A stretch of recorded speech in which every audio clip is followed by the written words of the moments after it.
So, good afternoon, everybody. I hope you're all still awake. So, good afternoon. Bon après-midi à tout le monde.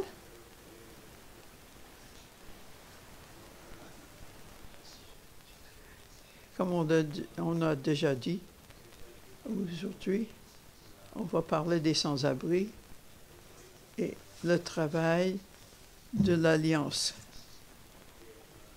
Et je suis assistée par la sœur Carole, qui est très, très importante dans le monde, très fameuse. Je porte trois chapeaux. Je suis le chef de CAO des pôles internationaux, fondateur de l'Institut pour les sans-abri global et le coordinateur de la famille vincentienne, l'Alliance des sans-abri. Je vais commencer. Est-ce que vous avez des amateurs d'ornithologie, ceux qui regardent les oiseaux, qui s'intéressent aux oiseaux? Oh, quelques-uns ici. Je vous pose cette question parce que chaque année, dans plus de 100 pays à travers le monde, ces sociétés qui surveillent les oiseaux, ils sont invités d'aller dans leur cours et de compter les oiseaux. On appelle ça le grand cours pour compter les oiseaux. Et la raison pour qu'on fait ça, à la fin, tous ces comptes sont réunis ensemble globalement et on peut voir si le nombre d'oiseaux augmente ou diminue.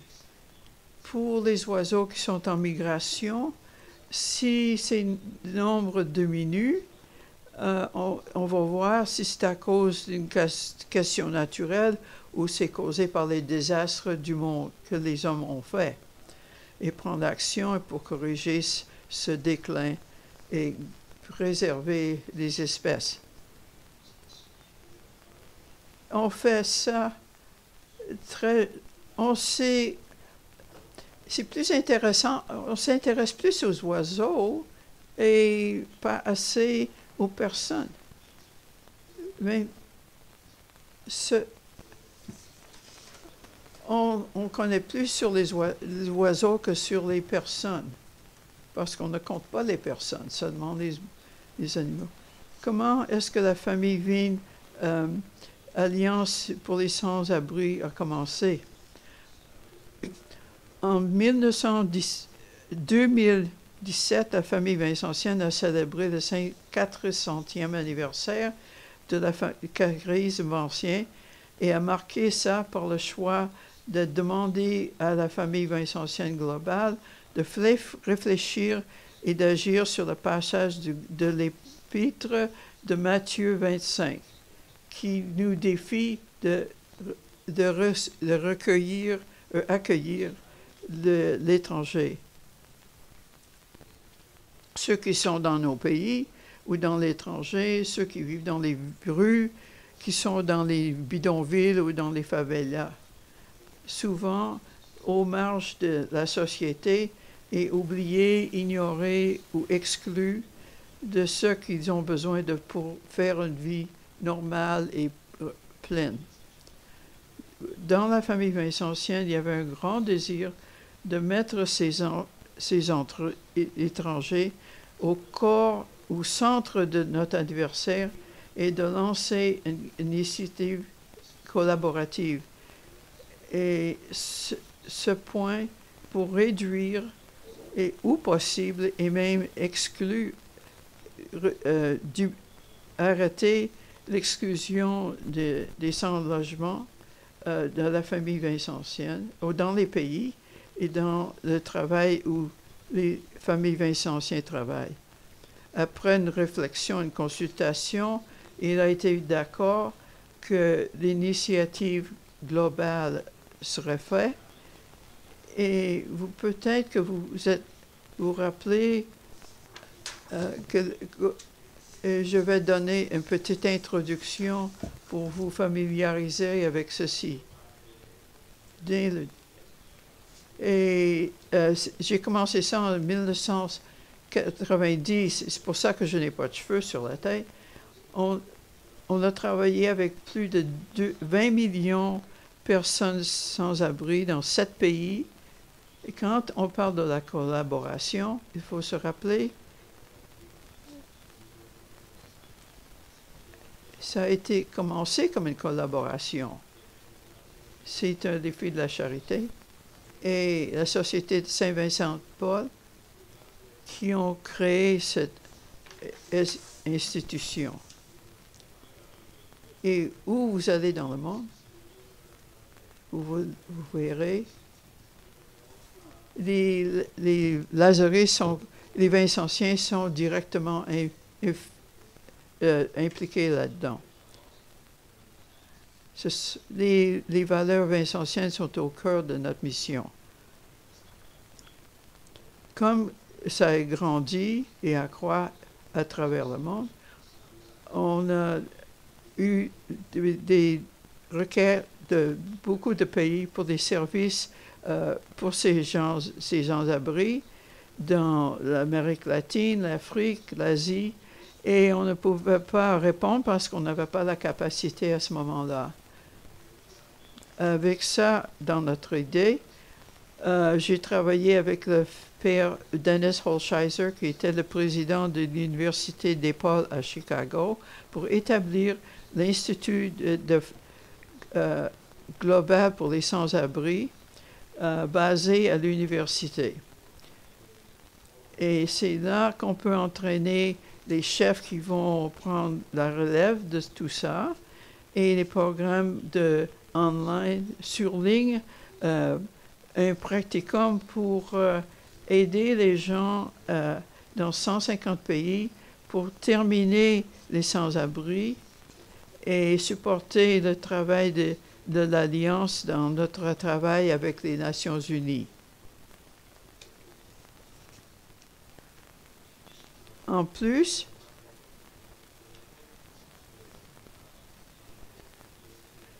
et je vais en parler encore.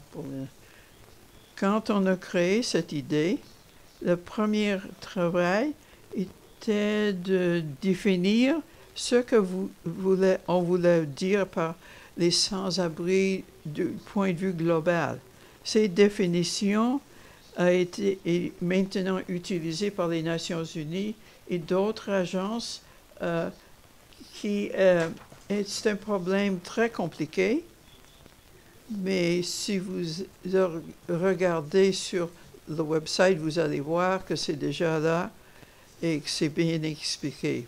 Essentiellement, c'est ceux qui n'ont pas de 3 catégories. Première, c'est ceux qui n'ont pas de lieu pour vivre, ceux qui sont dans les rues, ou soit dans les villes ou dans les petits villages. Ceux qui sont temporairement ou en crise, des réfugiés par exemple, ou ceux qui sont déplacés par les désastres naturels, ou les troisièmes, ceux qui habitent les bidonvilles ou les favelas. Quelle est la définition de base qu'on emploie? Pour notre groupe, le premier, c'est qu'il y a plus de 863 millions d'hommes, femmes et enfants qui vivent dans les bidonvilles ou les favelas à travers le monde.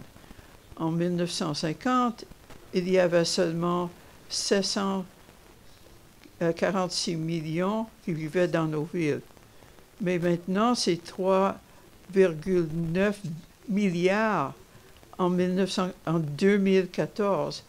Et par 2050, il y en aura 6 milliards 400 000. La deuxième catégorie, ce sont les réfugiés. Il y a plus de 60 millions de réfugiés, des gens déplacés ou qui sont sans pays, globalement. C'est le plus grand nombre qu'on a déjà vu dans tout le monde.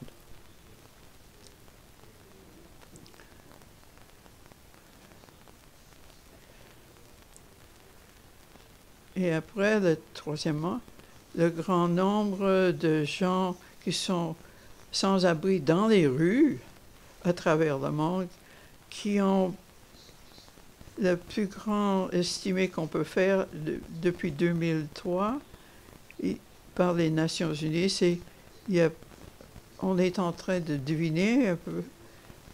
Il y a plus de 100 à 150 millions de personnes qui n'ont pas de toit, qui vivent dans les rues à travers le monde. Et en plus, on a reconnu qu'il y a d'autres thèmes qui sont là aussi, le trafic et l'esclavage moderne, et d'autres agendas de pauvreté et on n'a pas fait des lois pour protéger les gens dans beaucoup de ces pays. Qu'est-ce qui cause les êtres sans-abri? C'est une image très commune pour décrire les sans-abri. Si vous avez à travailler avec des gens, avec une baignoire qui déborde d'eau, vous savez que ça va dans la pièce, et après vous fermez les robinets, mais après vous tirez l'eau, et puis l'eau, et enfin il faut ramasser l'eau avec un tissu. Deuxièmement, et la troisième chose, c'est de prendre la mop pour nettoyer ça.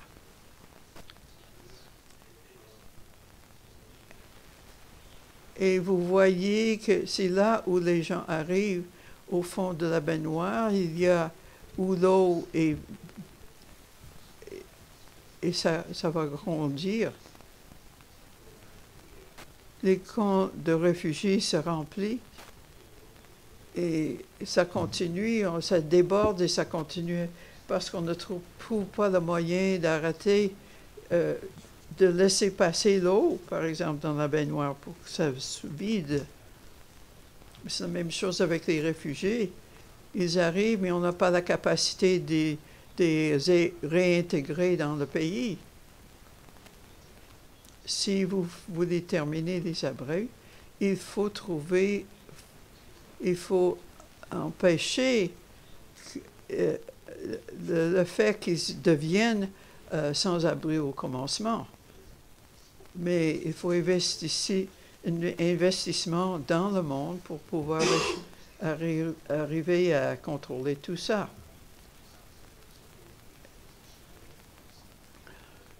Comme vous avez vu dans les films aujourd'hui, la famille, on inspire les gens à venir à changer ça. Comment on fait ça? Par les conférences et, disons, l'événement d'entraînement. Notre première conférence à Rome. On a beaucoup d'autres plans pour l'avenir. Au mois de novembre, il va y avoir un autre. On va travailler avec les réfugiés. Et c'est partie de cette conférence à Séville, en Espagne. Et on va inviter les gens en 2021 pour continuer ce dialogue. Ce sont des plans concrets pour arriver à changer le système. Les Nations Unies et le travail avec l'enseignement social de catholiques et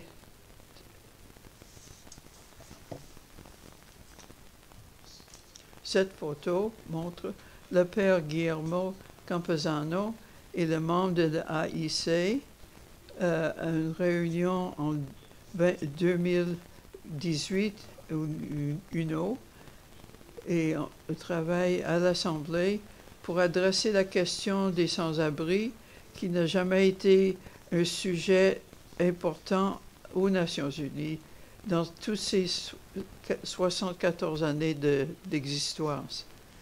C'est extraordinaire qu'il y ait tellement de monde qui sont d'accord pour le développement du monde qui voit que c'est très important de discuter cette question.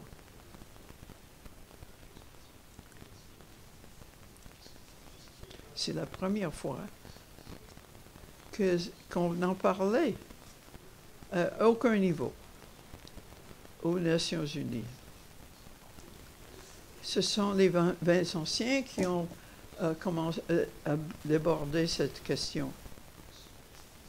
C'est extraordinaire, donné le fait que nous avons tous ces choses de développement qu'on n'a pas parlé des sans-abri. Si vous voyez ce graphique, il y a 17 de ces points pour finir qui se rapportent aux sans-abri.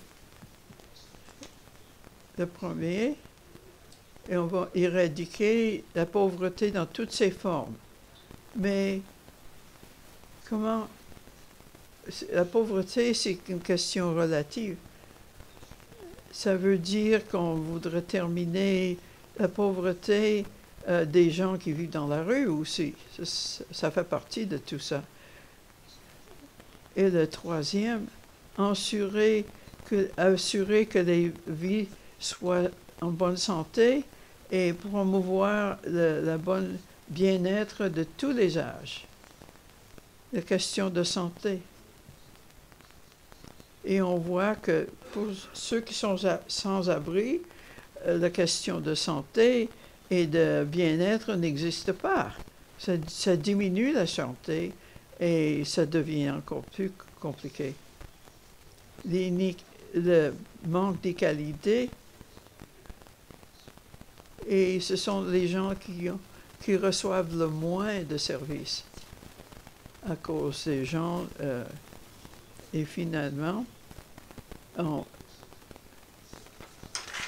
faire les villes et les lieux d'habitation humaine inclusifs,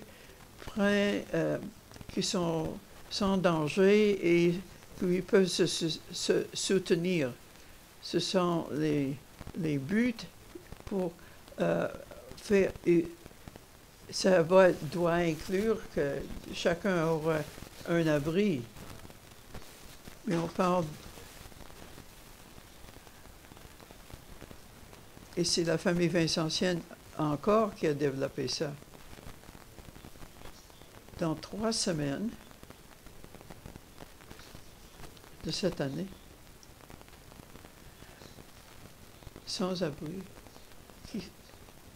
c'est l'effort, c'est devenu priorité, c'est le thème prioritaire aux Nations Unies. C'est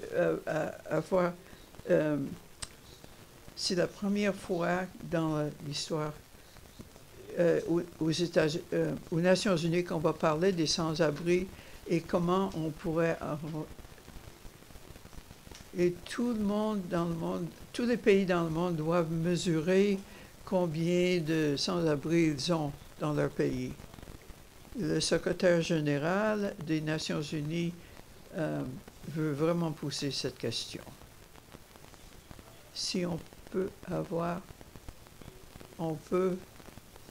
la famille vincentienne peut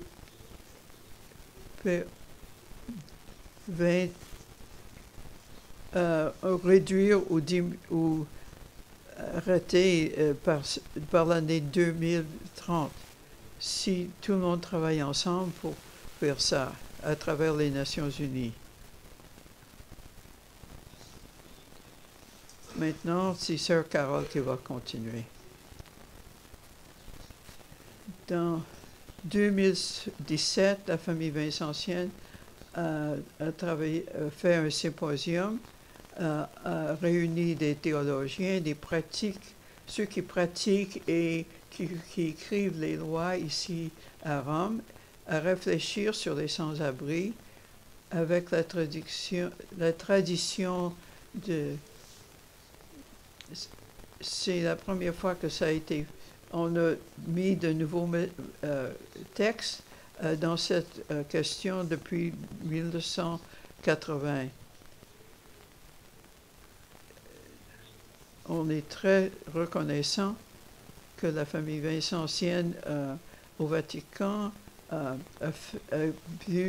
mieux développé cette idée pour l'enseignement de l'Église sur cette question. On a aussi bien remercié qu'on a pu travailler pour le changement systémique, la commission de la famille vincentienne qui va stimuler ce travail du niveau globalement.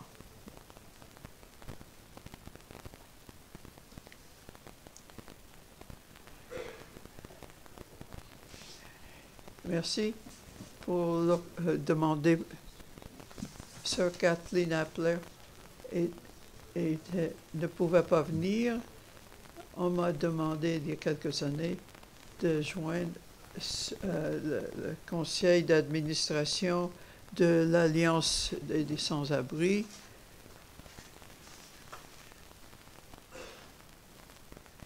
Et je travaille avec Marc.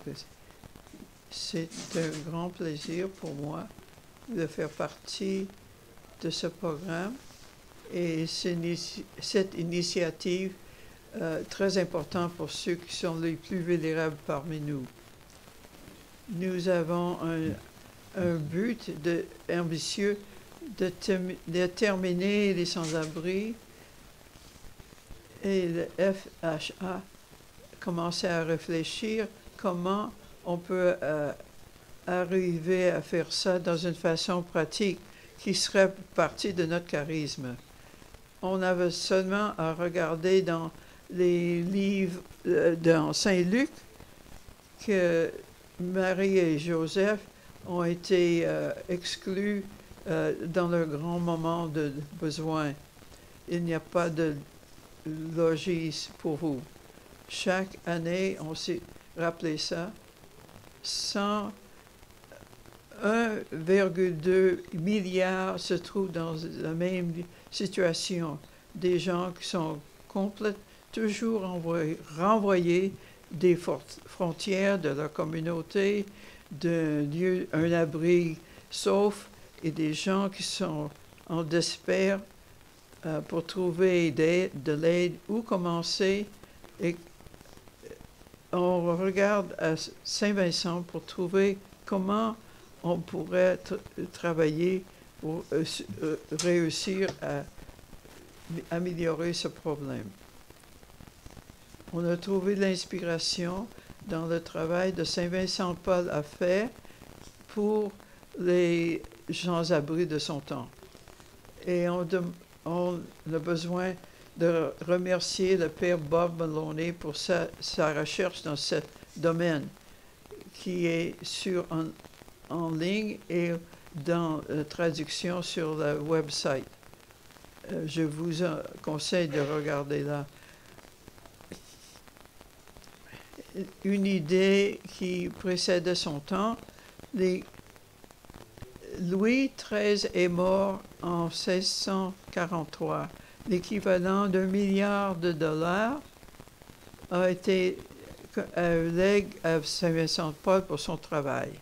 Il a décidé d'utiliser l'argent pour construire qui sera les 13 maisons pour donner un lieu pour les enfants abandonnés. C'est une collaboration avec la Congrégation de la Mission, les Dames de la Charité et les Filles de la Charité, qui ont donné les soins nécessaires et et l'appui pour des milliers d'enfants qui seraient autrement morts. C'est intéressant de noter qu'à cette époque, la collaboration avec d'autres mêmes membres de la famille vincentienne était une position normale pour Vincent. En même temps, la famille vincentienne donnait la nourriture à plus de 10 000 personnes sans abri 2 fois par jour et à d'autres locaux aussi. En plus, Vincent accueillait des milliers de réfugiés qui fuyaient les guerres en Alsace-Lorraine.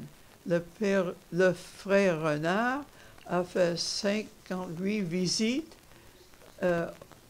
Il a donné plus de 68 millions de dollars pour l'aide et pour aider aux réfugiés à se trouver un lieu en France.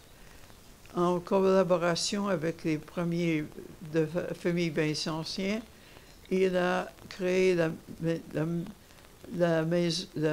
Nom de Jésus Hospice qui a pris plus de 40 personnes sans abri pour leur donner un emploi. Il a aussi établi de petites écoles qui donneraient l'éducation pour qu'ils ne soient plus en pauvreté d'une génération après l'autre.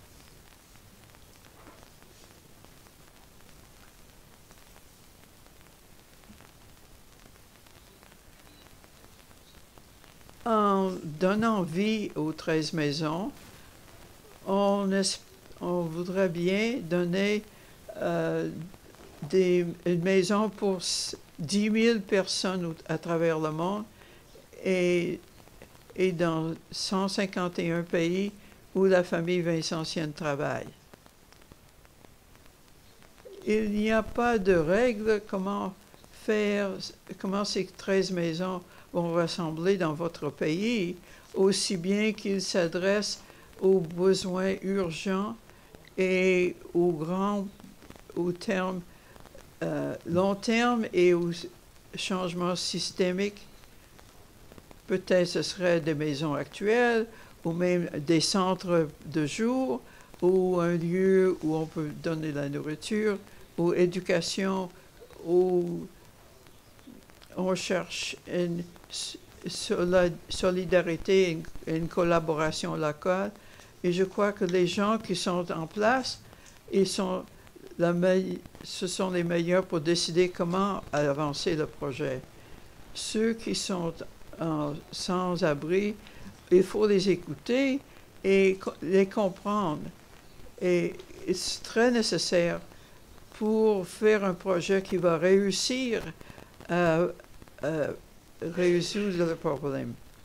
On encourage tous les membres de la famille vincentienne de se réunir pour construire leur propre version des 13 maisons.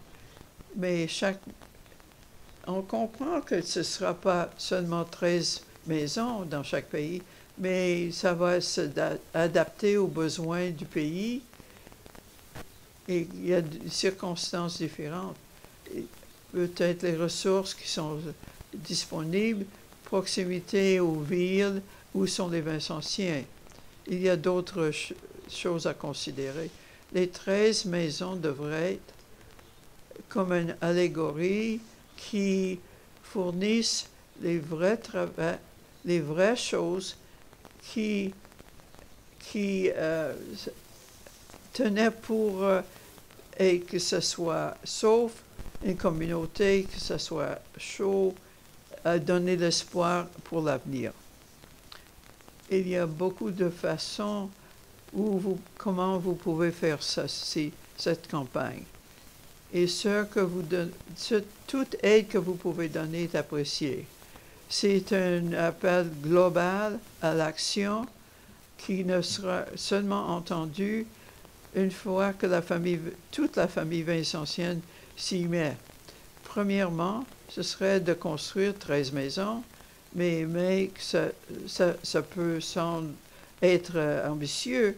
Il faut se rappeler la grandeur ou la petitesse de votre idée des 13 maisons serait une petite observation c'est un besoin pour revenir, pour grandir à une initiative qui aiderait beaucoup de réfugiés, ceux qui sont dans la rue, ceux qui sont déplacés, ceux qui sont dans les bidonvilles.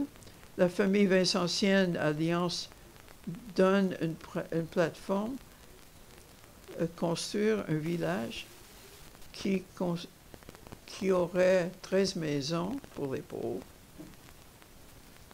pour les réfugiés, par exemple, de Venezuela.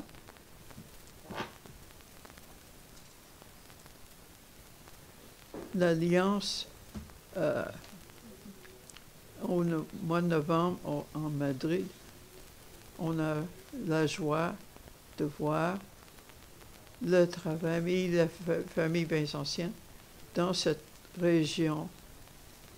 On a visité quelques lieux, le centre pour la maternelle, et pour des centres de jour où les gens pouvaient aller pour se laver leurs vêtements, manger.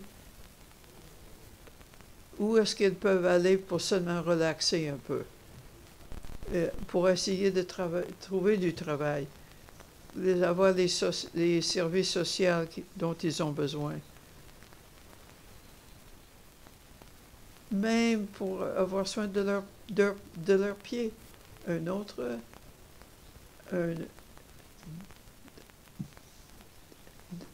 Dans une partie de Madrid, où les filles de la charité et leurs collaborateurs travaillent,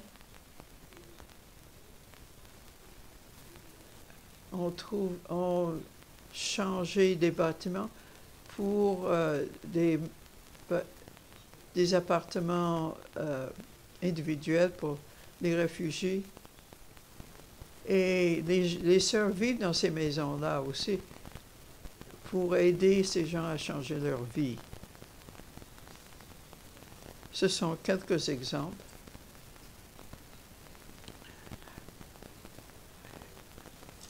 Donne une plateforme qui peut appuyer non seulement toutes les branches, mais d'autres individuels avec beaucoup de projets et de toutes sortes de projets et avec les experts qui sont prêts à donner leur information, comment,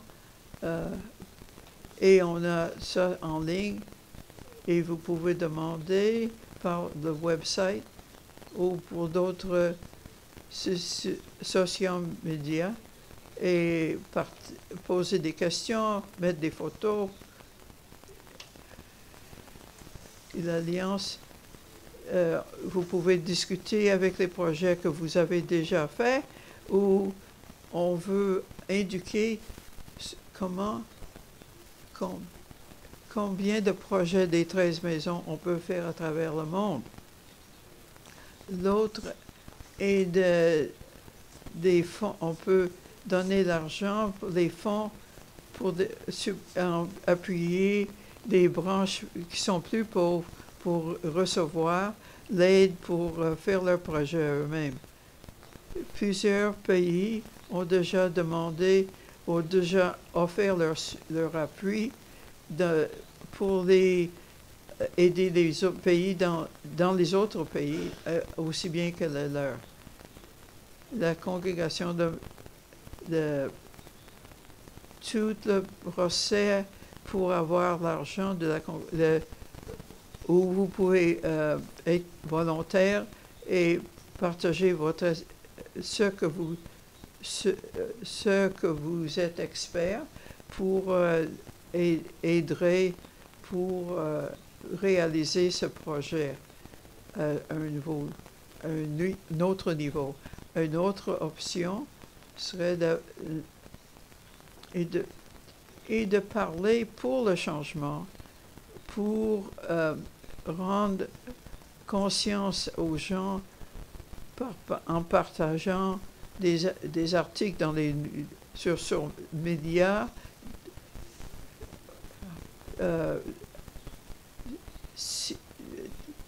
Toutes les formes que vous pouvez faire pour aider, pour partager des idées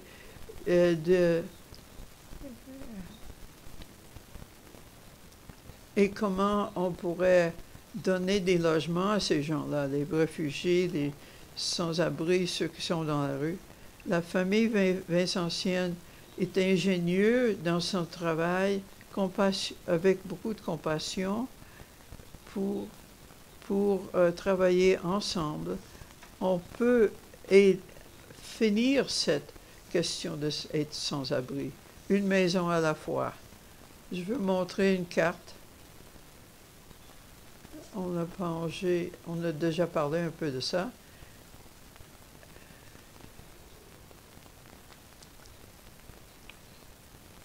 Quand on est critique, parce que l'UNO n'a pas fait quelque chose, et il faut être très important de mesurer toutes ces choses. Il faut se rendre compte de ce qui a été fait.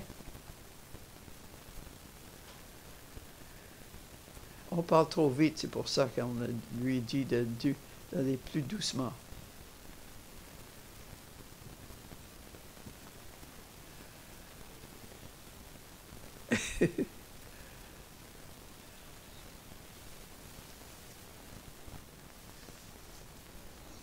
Cette carte représente où les pays, où les maisons, les 13 maisons ont déjà commencé. Pour vous donner une idée que les Vincentiens ont déjà fait dans une année depuis la campagne a commencé.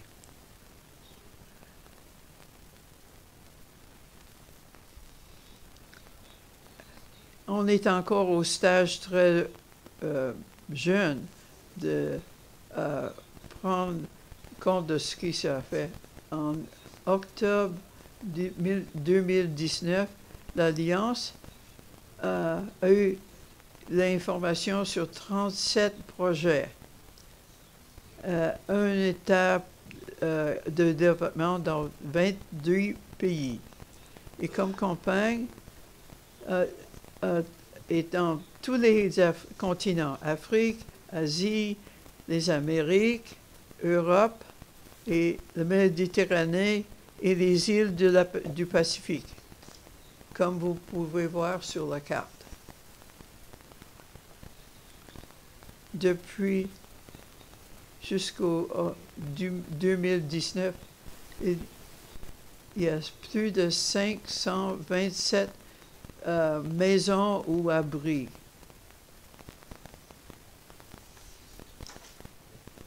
Et ces 37 projets ont fourni un logement à plus de 3260 personnes, qui est un bon début.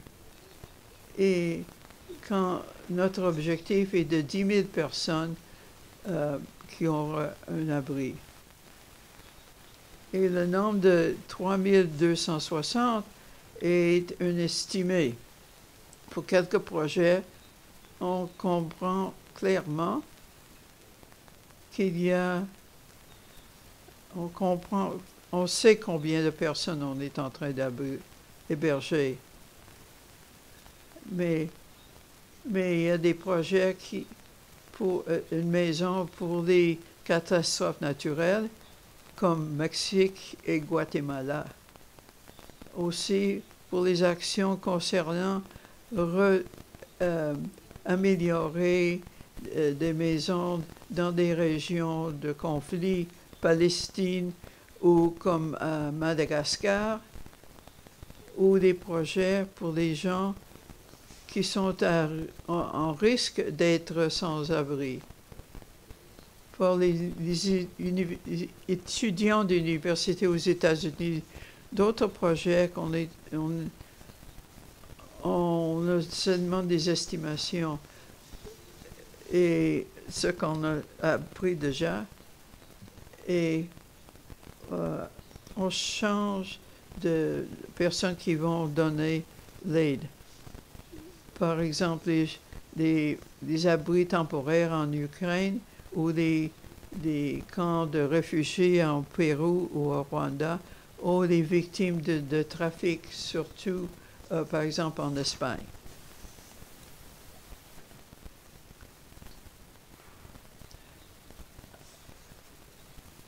Comme on veut mobiliser la famille vincentienne, la réponse est variée et dépend des capacités pour avoir de l'argent. Il y en a qui ont plus d'expérience que d'autres et savent comment mobiliser les fonds nécessaires pour ces projets. Sur les 37 projets, 15 ont pu trouver des fonds dont ils ont besoin. L'information qui est disponible à ce moment, que plus de 15 millions de dollars et on est en train de faire pour supporter ces projets qui ont besoin de plus d'aide. La famille vincentienne a fait un fonds solidarité. On a reçu des fonds de la famille vincentienne, des branches de quelques fondations et des bénévoles en plus. Avec ces contributions, la FHA a pu fonder 5 des 37 13 maisons projets. On a des projets qui sont prêts à avoir assez d'argent pour commencer ce travail. Maintenant, on a besoin de 600 000 $ pour mettre ces projets en route. Il est important de mentionner que chaque projet reçoit, est étudié pour être sûr que ça va aller avec les objectifs de l'Alliance. On ne donne pas le 100%. Et les contributions locales sont très importantes. Et qu'il faut trouver d'autres personnes pour donner l'appui. Et en avançant la campagne, on espère avoir des projets dans de nouveaux pays. Et notre but est d'avoir un projet pour les personnes qui sont sans abri ou qui risquent d'être sans abri. Nous avons déjà l'information sur 24 pays supplémentaires qui ont exprimé un désir de faire un projet pour les 13 maisons. Et on espère de recevoir des informations sur le projet bientôt et dans d'autres pays. Et on cherche toujours de nouveaux projets. Je vais m'arrêter là. Et je vais donner des statistiques. Je vais vous montrer une vidéo pour les très pauvres où on se trouve déjà.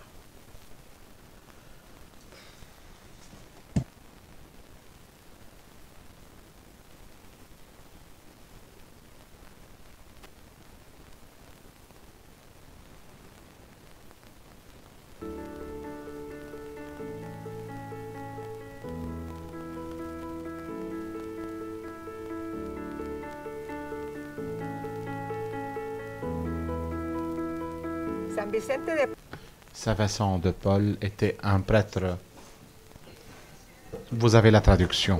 Se dedicó a luchar contra toda clase de pobrezas. En la historia de San Vicente de Paul sabemos que él recibió una donación muy importante de parte del rey y cuando vio la necesidad de que los niños que reciben el nombre de niños expósitos, sabemos que son los niños abandonados, necesitaban un lugar donde ser atendidos.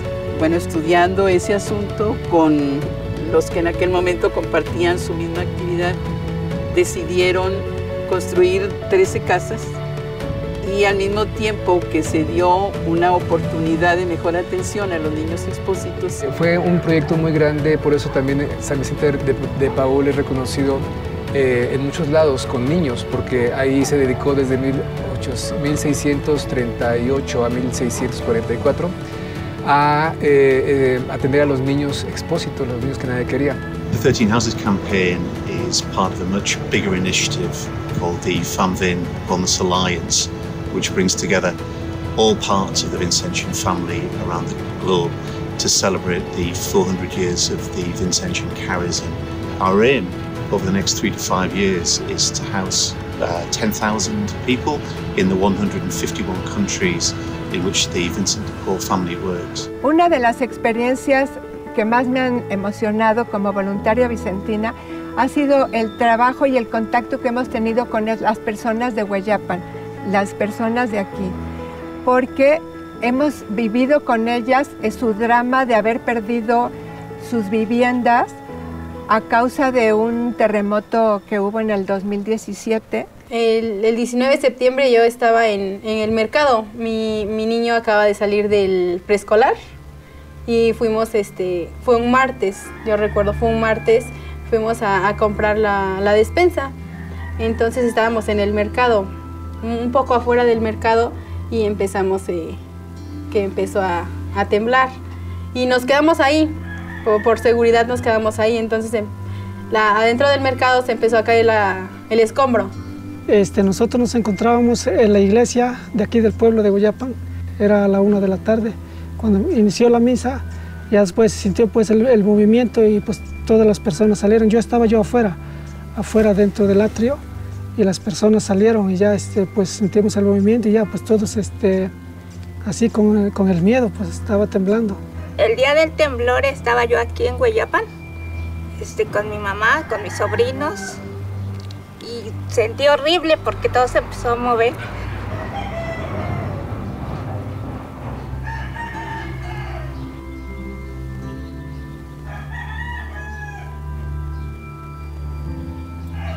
Muchísimo miedo porque sentía que se nos venía la casa encima.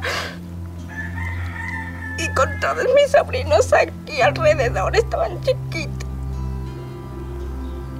Sí, sentí horrible. Sentía que ya no sobrevivíamos. De recordar, me da mucha emoción porque después de tantos años que teníamos nuestro jacalito, se puede decir, pues ahora prácticamente tenemos un palacio. Entonces, pues se imagina la emoción tan grande de nuestro jacalito cuando tembló, pues se cuartió. Las 13 casas han impactado a la comunidad de Hueyapan de manera muy positiva. Esta comunidad, que durante el sismo del 2017 quedaron el 80% de las viviendas destruidas, incluyendo su parroquia, incluyendo su casa de gobierno y demás, se han dado cuenta de que hay personas de muy buena voluntad que se preocupan por ellas y que han estado acompañándolos en todo este proceso de duelo, de pérdida, y que hemos podido devolverles la esperanza. 13 casas y familias vicentinas, muchas gracias por darle un hogar a mis hijos.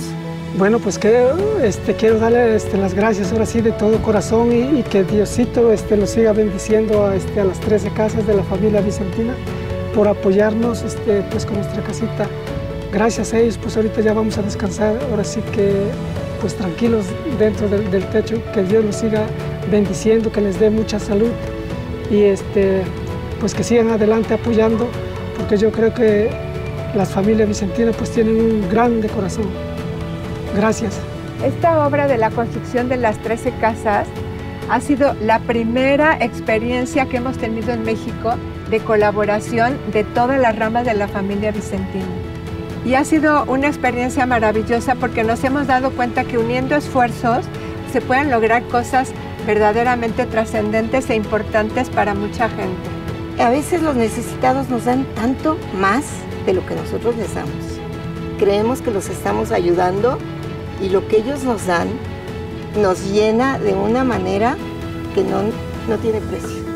Muchas gracias a la familia Vicentina, muchas gracias. 400 años. 400 años. 400 años y contando.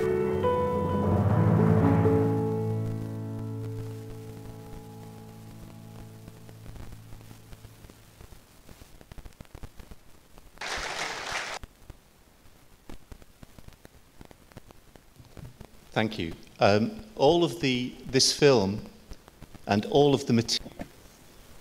Tout le matériel pour commencer un projet de 13 maisons.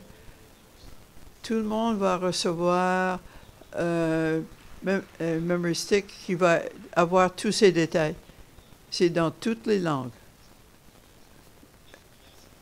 Si Yasmine, Denise, et ce sont les 3 personnes qui seront à la porte qui vont vous donner une carte de contact. Si vous êtes intéressé à faire ça, on peut prendre votre...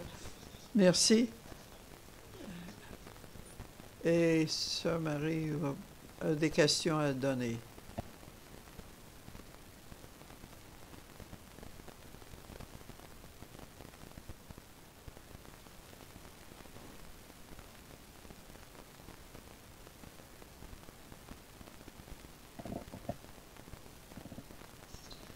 Sœur Carole et Marc, vous avez donné une autre, l'amour inventif à l'infinité. Maintenant, je vous prends dans votre les questions pour petit groupe de discussion.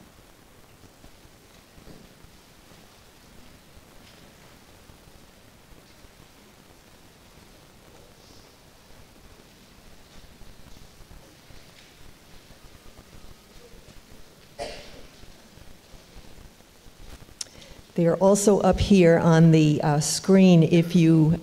Sont sur l'écran si vous ne pouvez pas les trouver tout de suite. On va avoir notre première session par groupe de langage. À cause de ce temps, on ne va pas beaucoup de temps à faire ça, mais ça vous donne l'occasion d'être avec votre groupe linguistique pour les questions 2 et 3. Qu'est-ce que la famille vincentienne fait pour aider les gens qui sont sans abri dans votre région? Qu'est-ce qu'on pourrait faire davantage pour être inventif jusqu'à l'infinité?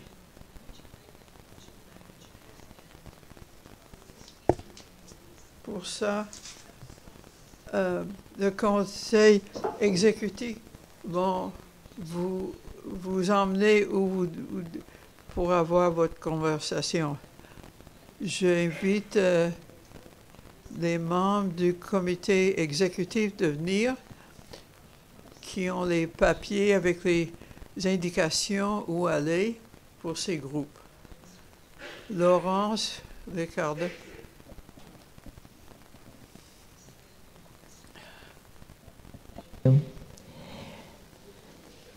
Now, ces feuilles indiquent ceux qui sont anglais. On va ménager les anglais pour la fin. Mais ceux qui sont chinois, suis Laurence.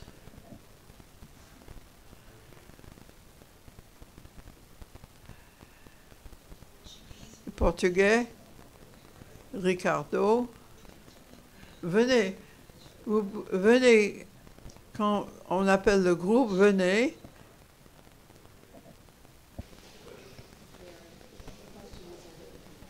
Yes, yeah. I forgot to mention. J'ai pas mentionné. On va avoir 25 groupes, 25 minutes en groupe et après revenez ici. Dee is going to be leading the Italian speaking group. Alicia, the Spanish. Here's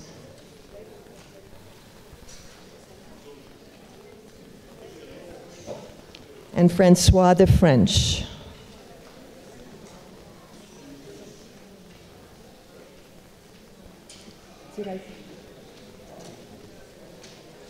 Maria Teresa and Barbara, right here, will be leading the German-speaking groups.